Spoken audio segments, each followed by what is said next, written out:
Hello दोस्तों, आपका बहुत बहुत स्वागत है मेरे यूट्यूब चैनल मुद्गल बायोलॉजी में। इसका हमारा टॉपिक है food chain and food web यानी खाद्य श्रृंखला और खाद्य जाल। हमारी जो इकोलॉजी सीरीज चल रही है उसका ये 6 पार्ट है। इससे पहले हमने पॉन्ड इकोसिस्टम पढ़ा था। ठीक है, आज की वीडियो में अपन खाद्य श्रृंखला या खाद्य जाल के बारे में पढ़ेंगे। खाद्य श्रृंखला और खाद्य जाल दोनों ही काफ़ी छोटे टॉपिक हैं और यहाँ से क्वेश्चन भी यहाँ पे शॉर्ट टाइप क्वेश्चन ही बनते हैं। चलिए वीडियो में हम समझते हैं खाद्य श्रृंखला और खाद्य जाल होती क्या है। सबसे पहले हमें ये समझना होगा कि फूड चेन क्या है, फिर उसके बाद अपन समझेंगे फूड वेब क्या है। अब तक हमने इकोलॉजी पढ़ी, तो इकोलॉजी के अंदर अब तक हम ये जान चुके हैं कि कोई भी ऑर्गेनिज्म है उसको जिंदा रहने के लिए एनर्जी की ज़रूरत पड़ती है और वो एनर्जी अपने से नीचे वाले ऑर्गेनिज्म से लेता है। ठीक है, और एनर्जी बनाते कौन है? प्लांट एनर्जी बनाते हैं, फिर primary consumer, secondary consumer, tertiary consumer उनको कंज्यूम करते रहते हैं। लेकिन जब हम एनर्जी का ट्रांसफ़र देखने जाते हैं कि एनर्जी किस तरीके से एक ऑर्गेनिज्म से दूसरे ऑर्गेनिज्म में ट्रांसफ़र होती है, तो उसके लिए हमें फूड चेन का सहारा लेना पड़ता है। ठीक है, एक फूड चेन को देख के हम बता सकते हैं कि कौन किसको कंज्यूम कर रहा है, कौन किसका भोजन बन रहा है, कौन किसको शिकार कर रहा है और एनर्जी कौन से ऑर्गेनिज्म से कौन से ऑर्गेनिज्म में ट्रांसफ़र हो रही है। तो बेसिकली हम क्या देखते हैं, the transfer of food energy from the producers through a series of organisms with repeated eating and being eaten is known as food chain। यानी फूड चेन में हम ये देखते हैं कि फूड एनर्जी का ट्रांसफर प्रोड्यूसर से लेके और कई सारे ऑर्गेनिज्म जैसे कि हर्बीवोरस, कार्निवोरस, डिकम्पोजर में किस तरीके से होती है और कौन किसको खाएगा।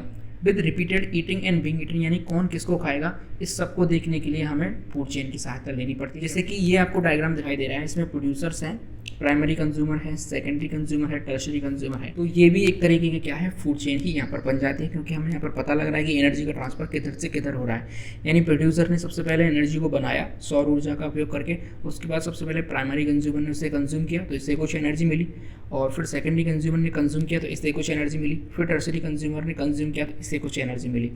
और एनर्जी के जब अपन ऊर्जा का प्रभाव पढ़ेंगे अगली वीडियो में, वहाँ पर हम देखेंगे कि एनर्जी किस तरीके से एक ऑर्गेनिज्म से दूसरे ऑर्गेनिज्म में ट्रांसफर होती है। ऐसे 10% ऑफ एनर्जी लॉ काम करता है। ठीक है, अभी हमारा टॉपिक फूड चेन और फूड वेव है। अब अपन देखेंगे कंपोनेंट्स ऑफ फूड चेन, यानी फूड चेन के कौन कौन से घटक होते हैं या कौन कौन सी चीज़ें मिलकर फूड चेन को बनाती हैं।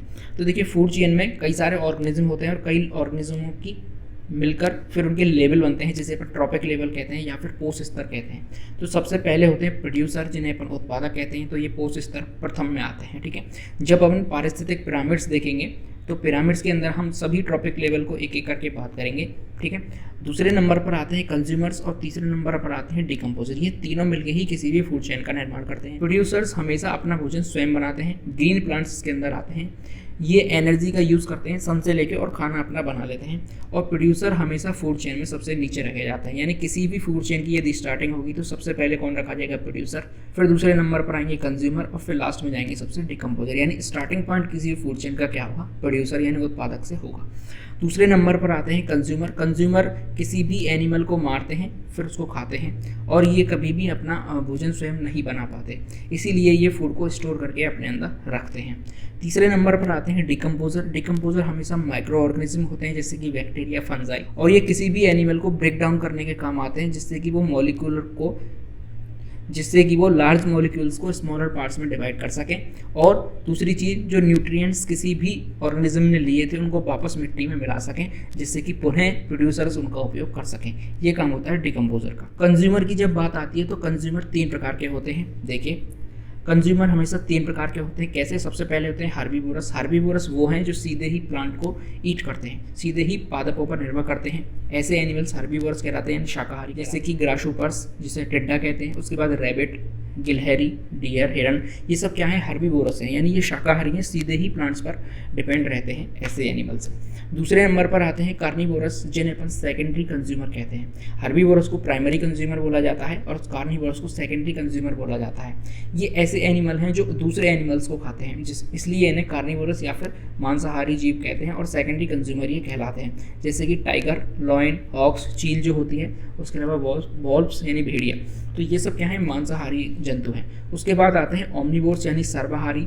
ये ऐसे एनिमल्स होते हैं जो बोथ प्लांट और एनिमल दोनों को खा सकते हैं, यानी ये सीधे हम कहें प्लांट्स को भी खा सकते हैं। जैसे कि हम ह्यूमंस की बात करें तो हम सीधे गेहूँ, चावल प्लांट से लेते हैं। ठीक है, फ्रूट्स वगैरह खाते हैं, अपन हरी सब्जियाँ खाते हैं, प्लांट से खाते हैं। और यदि कई लोग ऐसे होते हैं जो मांस भी खाते हैं तो वो मांस भी खा सकते हैं, यानी वो सर्वाहारी है, दोनों चीज़ें वो खा सकता है किसी भी एनिमल्स को, तो उसे अपन सर्वाहारी यानी ओमनिवोर्स कहते हैं। अब देखिए, अपन देखेंगे फूड चेन आर 3 टाइप्स, यानी फूड चेन कितने प्रकार की होती हैं। तो सबसे पहली फूड चेन होती है ग्रेजिंग और प्रीडेटर फूड चेन, जिसे हिंदी में कहते हैं चारण खाद्य श्रृंखला या फिर शिकारी खाद्य श्रृंखला।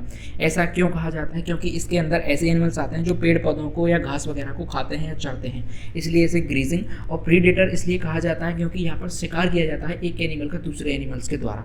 और ये सबसे सिंपल प्रकार की हम बात करें खाद्य श्रृंखला है, ठीक है। और ज़्यादातर इकोसिस्टम में यही खाद्य श्रृंखला पाई जाती है, ठीक है। दूसरे नंबर पर आती है पैरासिटिक फूड चेन, जिसे परजीवी खाद्य श्रृंखला कहते हैं। और तीसरे नंबर पर आती है सैप्रोफिटिक और डेट्रिटस फूड चेन, जिसे मृतोपजीवी खाद्य श्रृंखला या फिर अपरद खाद्य श्रृंखला कहते हैं हिंदी के अंदर। अब एक एक को अपन डिटेल में पढ़ते हुए चलते हैं। देखिए, सबसे पहले हम बात करेंगे ग्रीजिंग और प्रीडेटर फूड चेन की, यानी कि चारण खाद्य श्रृंखला या फिर शिकारी खाद्य श्रृंखला।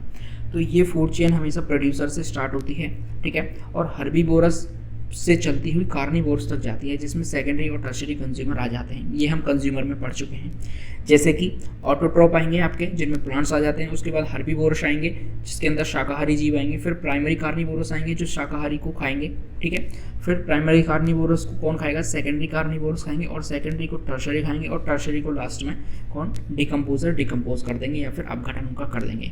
इस तरीके से ग्रीजिंग या फिर प्रीडेटर खाद्य श्रृंखला बन जाती है। अब देखिए, जो हर्बीवोरस होते हैं उनका शिकार प्राइमरी कंज्यूमर द्वारा किया जाता है, और प्राइमरी कंज्यूमर का सेकेंडरी कंज्यूमर द्वारा किया जाता है, इसीलिए इसे प्रीडेटर फूड चेन कहते हैं। लेकिन जो ऑटोट्रॉप होते हैं यानी उत्पादक होते हैं, उनको हर्बीवोरस द्वारा चरा जाता है या फिर खाया जाता है, जैसे घास, छोटे मोटे पेड़ पौधे, इसलिए इसे ग्रीजिंग फूड चेन कहते हैं। कुछ इकोसिस्टम में हम बात करें, जैसे कि एक्वेटिक इकोसिस्टम में हम उदाहरण देखें इस खाद्य श्रृंखला का, तो फाइटोप्लैंक्टन्स होते हैं जिन्हें पादप प्लवक कहते हैं, उनको खाया जाता है जूप्लैंक्टन के द्वारा, जिसे अपन हर्बीवोरस कह सकते हैं। और फिर जूप्लैंक्टन को खाया जाता है फिश के द्वारा, जिसे प्राइमरी कार्निवोरस कह सकते हैं या फिर प्राइमरी कंज्यूमर। और फिर फिश को खाया जाता है बाज या चील के द्वारा, जिसे अपन सेकेंडरी कार्निवोरस कह सकते हैं। और फिर जब चील बाद में मर जाएगी, उसके बाद इसको डिकम्पोज कर दिया जाएगा, ठीक है। ऐसे ही अपन ग्रासलैंड इकोसिस्टम के अंदर यदि उदाहरण देखें, तो सबसे नीचे होती है घास, जिसके अंदर पेड़ पौधे आते हैं, छोटी मोटी घास आती है, जिसे अपन ऑटोट्रॉप्स कह सकते हैं। उसको खाएगा ग्रास ऊपर, जिसे अपन टिड्डा कहते हैं। टिड्डे को खाएगा फ्रॉग, जिसे अपन प्राइमरी कार्निवोरस कहेंगे। और प्राइमरी कार्निवोरस के बाद सेकेंडरी कार्निवोरस आएगा स्नेक, क्योंकि फ्रॉग को खाएगा स्नेक, और स्नेक को खाएगी हॉक यानी चील। चील ही हो जाएगी यहाँ पर टर्सरी कार्निवोरस। तो इस तरीके से दो इकोसिस्टम का उदाहरण लेके मैंने आपको बता दिया कि ग्रेजिंग और प्रीडेटर फूड चेन किस तरीके से काम करती है। ये सबसे सिंपल प्रकार की और ज़्यादातर यही फूड चेन पाई जाती है। इस खाद्य श्रृंखला की एक और बात है कि ये हमेशा छोटे से बड़े की तरफ चलते हैं, यानी सबसे छोटे एनिमल सबसे नीचे रखे जाएंगे और सबसे बड़े एनिमल सबसे लास्ट में रखे जाएंगे। अब अपन बात करते हैं पैरासाइटिक फूड चेन की, यानी परजीवी खाद्य श्रृंखला की। तो परजीवी खाद्य श्रृंखला के अंदर प्रोड्यूसर और कंज्यूमर दोनों ही पैरासाइटिक हो सकते हैं। इसके अंदर जो फूड पास किया जाता है वो स्मॉलर ऑर्गेनिज्म को पास किया जाता है, यानी कि ये चारण खाद्य श्रृंखला के बिल्कुल विपरीत होती है। बड़ा एनिमल सबसे नीचे रखा जाता है और भोजन को हमेशा छोटे एनिमल को पास किया जाता है। इसका उदाहरण हम देखें, जैसे प्रोड्यूसर के ऊपर हर्बीवोरस के ऊपर पैरासाइट होंगे, और फिर उस पैरासाइट के ऊपर भी हाइपर पैरासाइट हमें देखने को मिलेंगे। जैसे इसका उदाहरण देखें हम, ट्री के ऊपर रहते हैं फ्रूट ईटिंग बर्ड्स, यानी छोटी मोटी चिड़िया रहती हैं जो भोजन को खाती हैं। तो ट्रीज हो गए प्रोड्यूसर जो भोजन को प्रोड्यूस कर रहे हैं। फिर हर्बीवोरस होंगे जो फ्रूट ईटिंग बर्ड्स हैं, वो हर्बीवोरस हो जाएंगे। उसके बाद लिक्स एंड बग्स, यानी उसके ऊपर जो छोटे मोटे कीट वगैरह रहेंगे वो कौन होंगे? पैरासाइट होंगे, ठीक है। और फिर लीक और जो बग्स हैं उनके ऊपर बैक्टीरिया और फंजाई हैं, ये हाइपर पैरासाइट होंगे। तो इस तरीके से पैरासाइटिक फूड चेन चलती है। आगे अपन बढ़ते हैं सेप्रोफाइटिक और डेट्रस फूड चेन के अंदर। सेप्रोफाइटिक जो फूड चेन है इसको बोला जाता है अपरद खाद्य श्रृंखला या फिर मृतोपजीवी खाद्य श्रृंखला। इस खाद्य श्रृंखला की बात करें तो ये खाद्य श्रृंखला डेड ऑर्गेनिक मैटर से स्टार्ट होती है, जैसे कि कोई एनिमल है वो डिके हो रहा है, उसका अपघटन हो रहा है, या फिर कोई प्लांट की बॉडी है वो डिके हो रही है, किसके द्वारा? माइक्रो ऑर्गेनिज्म के द्वारा। तो उसको फिर जो डेट्रस फीडिंग ऑर्गेनिज्म है उसको खाएंगे, और फिर उस ऑर्गेनिज्म को दूसरे प्रेडेटर्स या फिर शिकारी खाएंगे। इस फूड चेन के अंदर कौन कौन से एनिमल इंक्लूड है वो देख लीजिए, जैसे algae, bacteria, fungi, protozoa, insect, nematodes. अब देखिए इसका उदाहरण मैं आपको बताता हूँ कैसे। जैसे मान चलिए कोई पेड़ है और पेड़ से कोई पत्ती गिर गई, नहीं, ठीक है, पत्ती नीचे गिर जाती है। अब इस पत्ती को डिकेइंग करने वाले एनिमल्स कौन से आएंगे? जैसे मान चलिए बैक्टीरिया, फंजाई, इन्होंने इसको डिके कर दिया। डिके करने के बाद कुछ छोटे मोटे कीट आएंगे, या फिर केंचुआ यदि आ जाता है और केंचुआ यहाँ पर आकर इसको खा जाता है, डिकेइंग जो मैटर है। अब इस केंचुआ को कौन खाएगा? मैना खाएगी, या फिर छोटी जो चिड़िया होती है वो इस केंचुए को खा जाएगी, और छोटी चिड़िया को फिर बड़ी चिड़िया यानी कि बाज आकर यहाँ पर खा जाएगा। तो इस तरीके से आप देखिए ये जो फूड चेन बन रही है, यानी डिकेइंग मैटर से स्टार्ट हो रही है, यानी ये वाली जो शर्त है वो कंप्लीट हो रही है, उसके बाद ये ऑर्गेनिज्म है इसको डिकेइंग कर रहे हैं, उसके बाद ये खाद्य श्रृंखला आगे बढ़ती जा रही है और प्रीडेटर पर जाकर ये खत्म हो रही है, यानी शिकारी कौन है, बाज है लास्ट में। तो इस तरीके से सेप्रोफाइटिक या फिर डिट्रस फूड चेन इसे कहा जाता है। देखिए अब अपन फूड वेब की बात करते हैं, यानी खाद्य जाल की बात करते हैं। हमने अभी फूड चेन पढ़ी यानी खाद्य श्रृंखला पढ़ी। खाद्य श्रृंखला के अंदर हमने ये देखा प्रोड्यूसर, फिर उसके बाद कंज्यूमर, कंज्यूमर के बाद डिकम्पोजर आपस में इंटरकनेक्ट थे, ठीक है। लेकिन एक खाद्य श्रृंखला दूसरी खाद्य श्रृंखला से यदि इंटरकनेक्ट हो तो उसे अपन क्या कहेंगे, फूड वेब कहेंगे, यानी एक जाल का निर्माण हो जाता है जब एक से ज़्यादा फूड चेन मिलकर इंटरकनेक्ट हो जाती हैं, ठीक है। और दूसरी चीज़ व्हाट्स इन इकोलॉजिकल कम्युनिटी, यानी इकोलॉजिकल कम्युनिटी में कौन किसको खा रहा है, इसका रिप्रेजेंटेशन करने के लिए फूड वेब का सहारा लिया जाता है, ठीक है। आगे अपन डायग्राम में समझेंगे किस तरीके से फूड वेब होता है। और एक से ज़्यादा जो फूड चेन है वो लिंक हो सकती हैं आपस में। वेब के अंदर क्या होता है कि कोई एक शिकारी किसी एक फूड चेन से लेकर वो दूसरे फूड चेन में भी प्रे हो सकता है, यानी शिकारी हो सकता है। कोई ज़रूरी नहीं है कि एक फूड चेन के अंदर यदि शिकारी है वो दूसरे फूड चेन में शिकारी ना हो, वो उसमें भी शिकारी हो सकता है। चलिए मैं डायग्राम से आपको क्लियर कर देता हूँ। ये एक फूड वेब आपको दिखाई दे रहा है। नीचे आपको क्या दिखाई दे रहे हैं, हरे पादप दिखाई दे रहे हैं जिससे ग्रास, शर्ब्स, उसके बाद ट्रीज, ठीक है। अब देखिए पहले हम इसकी बात करते हैं, इस फूड चेन की बात करते हैं। इस फंजाई है, ठीक है, इसने भोजन बनाया। फंजाई के भोजन को किसने लिया, स्क्वायरल यानी गिलहरी ने। गिलहरी को खाया किसने, चील या बाज ने, ठीक है। ये एक फूड चेन हो गई। ऐसे ही अपन दूसरी तरफ पढ़ते हैं, ये ट्री को खाया किसने, डियर ने, और डियर को खा लिया किसने, माउंटेन लॉयन ने। ये भी एक फूड चेन हो गई। इसी तरीके से ये ग्रास है, ग्रास को खाया टिड्डे ने, टिड्डे को खाया चूहे ने, चूहे को खाया बाज ने। ये एक अलग फूड चेन हो गई। इसी तरीके से ये श्रव है, श्रव को खाया रैबिट ने, रैबिट को खाया माउंटेन लॉयन ने। ये भी एक अलग फूड चेन है। इसी तरीके से श्रव को खाया रैबिट ने, रैबिट को खाया स्नेक ने, और स्नेक को खाया किसने, बाज ने। ये अलग फूड चेन हो गई। तो इस तरीके से कई सारी फूड चेन मिलकर एक वेब का निर्माण कर लेती हैं, जाल का निर्माण कर लेती हैं, जिसे अपन फूड वेब कहते हैं। एक चीज़ जो यहाँ पर हमें समझनी है, जैसे कि देखिए ये माउंटेन लॉयन है, ये टर्शरी कंज्यूमर है, ठीक है, सबसे ऊपर है, और कार्निवोरस है, ठीक है, टर्शरी कार्निवोरस है।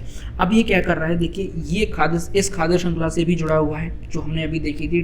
ट्री को खा रहा है डियर, डियर को खा रहा है ये माउंटेन लॉयन, ठीक है। इसी तरीके से ये इस खाद्य श्रृंखला से भी जुड़ा हुआ है, यानी ग्रास को खा रहा है ग्रासहॉपर, ग्रासहॉपर खा रहा है चूहा, चूहे को खा रहा है शेर। इसी तरीके से ये इस खाद्य श्रृंखला से भी जुड़ा हुआ है, ठीक है। श्रव को खा रहा है रैबिट, रैबिट को खा रहा है माउंटेन लॉयन। इसी तरीके से ये जो बाज है ये भी कई सारी खाद्य श्रृंखला से जुड़ा हुआ है। ये इस खाद्य श्रृंखला से जुड़ा हुआ है, ये इस खाद्य श्रृंखला से जुड़ा हुआ है, ये इस खाद्य श्रृंखला से जुड़ा हुआ है। तो इस तरीके से मैंने आपको बताया कि कोई भी एक शिकारी यदि एक खाद्य श्रृंखला में शिकारी है तो ऐसा नहीं है वो दूसरी खाद्य श्रृंखला में शिकारी ना हो, वो उसमें भी शिकारी हो सकता है। तो एक से ज़्यादा खाद्य श्रृंखला मिलकर एक जाल का निर्माण कर लेती हैं, जिसे अपन फूड वेब या फिर खाद्य जाल कहते हैं। आई होप आपको समझ में आ गया होगा और आप इसे अपनी भाषा में लिख सकते हैं पेपर में। अगर आपको टॉपिक समझ में आ गया है तो वीडियो को लाइक जरूर करें, दोस्तों के साथ शेयर करें, एक अच्छी सी कमेंट करें। किसी टॉपिक पे आपको वीडियो चाहिए तो हमें बताएं, उस पर वीडियो आपको मिल जाएगी। देश से प्यार करें, माता पिता से प्यार करें। जय हिंद।